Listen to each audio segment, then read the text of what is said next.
মনে রাখবেন, পাশে থাকলেই কিন্তু সবাই আপন হয়ে যায় না। নবাবের পাশেও কিন্তু মীর জাফর ছিল। কুকুর কখন বেশি ঘেউ ঘেউ করে জানেন? যখন তার লাথি খেতে ইচ্ছে করে। কিছু কিছু মানুষের স্বভাব ঠিক কুকুরের মতোই। লাথি না খাইলে এদের পেটের ভাত হজম হয় না। কিন্তু আমি আবার যারে তার লাথি দেই না, কারণ কুকুরের লাথি দিয়ে তো আমি আমার শরীর নাপাক করতে চাই না।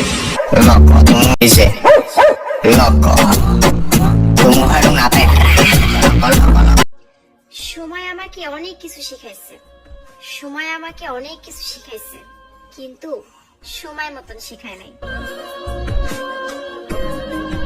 নিজের আত্মসম্মান বাঁচানোর জন্য যদি আপনাদের কখনো বেয়াদব হতে হয়, তাহলে বেয়াদব হয়ে যাবে, সমস্যা নাই। সেটাই আপনার আদব, সেটাই আপনার আদব। শোনেন, সম্মান কামাইতে না দিনের পর দিন, দিনের পর দিন, রাতের পর রাত, যুগের পর যুগ লাগা যায়।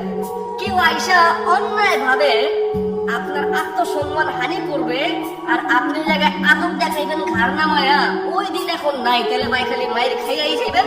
আপনার পোলারে কই বইল গিয়া নিকাম্মার পোলা, আপনার মায়ের কই বইল গিয়া নিকাম্মার জি। সুতরাং আপন মানুষও যদি অন্যায় ভাবে আপনার আত্মসম্মান হানি করে, একটারও ছাড়বেন না। ওই জায়গায় বেয়াদবি করবেন, ওই বেয়াদবিটাই আপনার আদব হিসাবে একসময় কাজে লাগবে।